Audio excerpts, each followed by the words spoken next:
Hey, what's up, brothers? Welcome you all in this analysis session. First, we will talk about Nifty and Bank Nifty price action, recent price action, and then we will try to understand कि कल के session में market कैसा perform कर सकता है और कौन से बेस्ट स्टॉक हो सकते हैं बेस्ड ऑन प्राइस एक्शन जिनको हम कल के सेशन में ट्रेड कर सकते हैं buying as well as selling side. So, first we are going to start with Nifty 50. As you can see, Nifty 50 daily chart. एक सेकेंड मैं इसे थोड़ा सा रिमूव कर देता हूँ जिससे और क्लियर पिक्चर दिखनी स्टार्ट हो जाए. Yes, I think it is enough. Market यहाँ से कंटिन्यूसली मोमेंटम में था और उसके बाद इस लेवल पे जाके एक हाल्ट कर रहा है. तो यहाँ से दो चीज़ें हो सकती है, या तो मार्केट रिटर्न आ सकता है या फिर मार्केट इसको ब्रेकआउट दे सकता है. अब अगर हमें ये समझना है कि मार्केट रिटर्न आ सकता है या फिर ब्रेकआउट दे सकता है, then we will have to go in smaller time frame like 1 hour या फिर 15 minutes, whatever you prefer. जो भी पैटर्न आपको 15 मिनट में दिखेगा, exactly the same pattern you can see in hourly chart. बस you just need to understand the different time frames. आपको एक क्लियरली देख के आइडिया लग जाएगा. तो so let us go into 1 hour chart. अगर 1 आवर चार्ट को अगर देखें, अगर हम ये निफ्टी का 1 आवर चार्ट है, अगर इसे हम लोग देखें तो ये क्या हुआ है, यहाँ से कंटिन्यूसली मोमेंटम आया आफ्टर बजट सेशन और ये मार्केट 250 तक कंटिन्यूसली मूव किया. Then there was a sudden fall और उसके बाद मार्केट ये 15,000 लेवल पे सपोर्ट लिया. Again it went up to 250 और उसके बाद फिर से नीचे आया मार्केट. अब कल के सेशन में क्या हो सकता है, ओपनिंग का तीन ही सिनेरियो हो सकता है. इधर it can open huge gap up और ह्यूज गैप डाउन और एक रेंज में ओपन हो सकता है. इट मीन्स 20-30 पॉइंट्स ऊपर या नीचे. That we will consider flat opening. तो अगर मार्केट ह्यूज गैप अप हो जाता है या फिर गैप डाउन हो जाता है opening, then our strategy is simple. We will wait for a price action. Those who don't know what I consider as price action, उनके लिए एक बार क्लियर कर दूं. अगर मार्केट ऐसे ओपन होके फिर थोड़ा रिट्रेसमेंट के बाद ऊपर जाना स्टार्ट होता है, देन वी एक्सपेक्ट कि यहाँ से ये बुलिश मोमेंटम देगा और मार्केट ऊपर जा सकता है. बट अगर गैप डाउन मार्केट ओपन होके ऐसे थोड़ा नीचे आके अगेन रिट्रेसमेंट और उसके बाद फिर नीचे आने का ट्राई करता है, then we look for selling opportunity after breakdown of this level या फिर ब्रेकआउट ऑफ दिस लेवल. यहाँ पे बाइंग कर सकते हैं और यहाँ पे सेलिंग कर सकते हैं. This is what we consider as price action. तो अगर गैप अप या गैप डाउन होता है, then we will wait for price action. लेकिन अगर मार्केट एक साइडवेज या फिर फ्लैट ओपनिंग होता है, then what we are expecting, उसी चीज़ को हम लोग एक कंसीडर कर सकते हैं जिसे हम लोग ट्रेड करें. तो यहाँ पे क्या होगा कि अगर फ्लैट ओपनिंग होता है और मार्केट 20-30 पॉइंट से एक अप मूव देता है, उसके बाद रिटर्न आता है, that will be the best situation to sell this around इस लेवल के आसपास, जहाँ पे कि हमें ईजी एक risk reward, better risk reward मिलेगा और एक अच्छा प्रॉफिट मिल सकता है. लेकिन अगर कल मार्केट यहाँ पे 50 पॉइंट गैप अप ओपन होकर इस लेवल को ब्रेक कर देता है और इसके ऊपर सस्टेन करता है, then we will look for buying opportunity. Buying के लिए क्या सीन हो सकता है कि मार्केट यहाँ से ओपन हुआ, ये ऊपर गया और यहाँ पे एक, लेट मी डिलीट दिस, यहाँ पे एक ऐसे रेंज बाउंड करके फिर ये ऊपर निकल जाए, तो this will be the perfect situation to buy. लेकिन सेलिंग के लिए हमने क्या डिस्कस किया था कि सेलिंग के लिए अगर मार्केट यहाँ से थोड़ा सा ऊपर जाके and it reverse from this level, अगर इस लेवल से रिवर्स होता है, ये सिचुएशन जो बन रही है, अगर ऐसा कुछ सिचुएशन होता है, then we will be interested in selling at this level, right. जो भी होगा मैं अपने टेलीग्राम में अपडेट कर दूंगा. Link is in description box, you can join it there.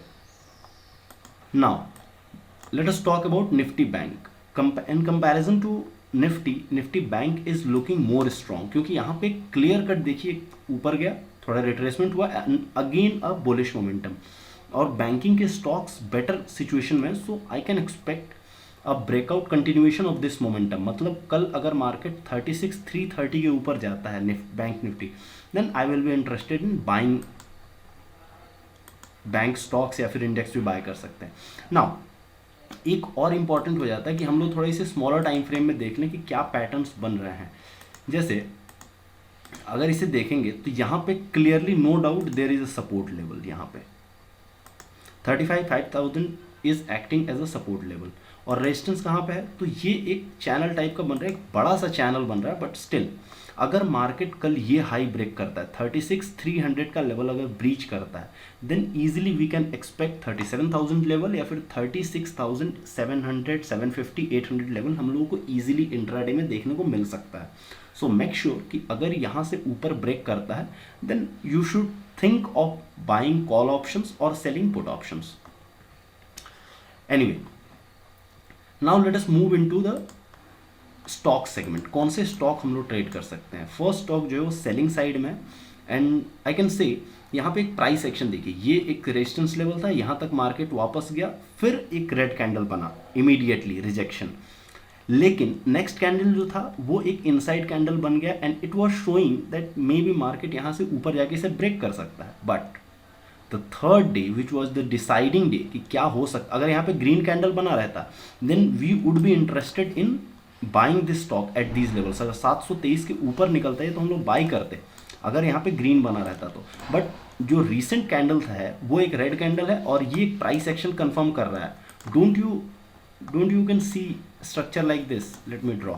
जैसा अभी हमने बात किया था 2 मिनट पहले कि यहाँ से ये नीचे आया, अगेन इट वेंट अप और उसके बाद ये नीचे जा रहा है, राइट। इसको स्मॉलर टाइम फ्रेम में अगर देखेंगे तो क्लियरली वैसी ही चीज़ें हो रही हैं। जस्ट लुक एट दिस, हमने थोड़ा सा ये ऐसे बना दिया, just look at this, exactly ऐसा ही पैटर्न बना है। Now if it goes below 680 level, कल अगर 680 के नीचे जाता है then we can easily expect fall up to 660। 20 points का मूव हमें ईजिली 10-20 पॉइंट्स का मूव हमें ईजिली मिल सकता है। So we will look for selling Tata Steel below 680।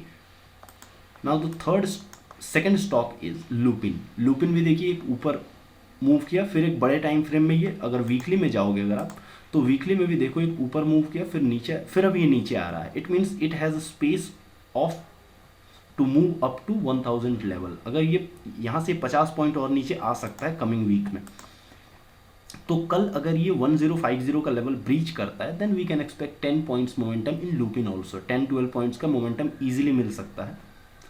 Now the third stock is Axis Bank. ये है बाइंग साइड। जैसा हमने बोला था कि हमें बैंकिंग सेक्टर में अच्छे स्टॉक्स मिल रहे हैं जिन्हें हम बाई कर सकते हैं।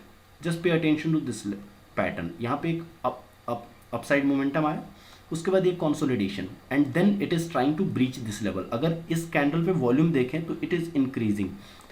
काफ़ी सारे लोग ऐसा बोलते हैं कि ब्रेकआउट के टाइम में 3 टाइम्स 4 टाइम्स वॉल्यूम होना चाहिए। आई डोंट थिंक कि ऐसा कुछ होना चाहिए। You just need to pay attention to the volume patterns. यहाँ पे देखो अगर ब्रेकआउट तो यहाँ होगा ना 763 के ऊपर, क्योंकि ये लेवल ब्रेकआउट पहले टेस्ट हो चुका है, तो breakout will be considered above 765। लेकिन वहाँ जाने के लिए वॉल्यूम ज़्यादा होना चाहिए, राइट। तो वॉल्यूम एक ही बार में ज़्यादा नहीं हो सकता है। अगर यहाँ पे हम देखें तो वॉल्यूम यहाँ से बढ़ना स्टार्ट हुआ था एंड धीरे धीरे इस कैंडल पे इतना बड़ा वॉल्यूम आया। Same thing can happen here. यहाँ पे वॉल्यूम बढ़ा, पहले गिर रहा था वॉल्यूम, और वॉल्यूम बढ़ा, इसके ऊपर जाएगा तो वॉल्यूम में भी कल और थोड़ा सा जाए और उसके अगले दिन वॉल्यूम इतना बड़ा आ जाए। इस टाइप की सिचुएशन हो सकती है। So we will look for buy Axis Bank above 750। अगर 750 का लेवल ब्रीच करता है then in intraday we can expect a level of 760. Now the last stock is HDFC and it is also for buying. It is also for buying. Okay, so in this situation we can understand that if it goes above this level, means 2800 is a psychological level and definitely it will act like a support. So if it goes above this level 2800 level, then we can expect a good momentum, upside momentum up to 30-40 points. So this is all in this session. We will meet again tomorrow. Thank you so much.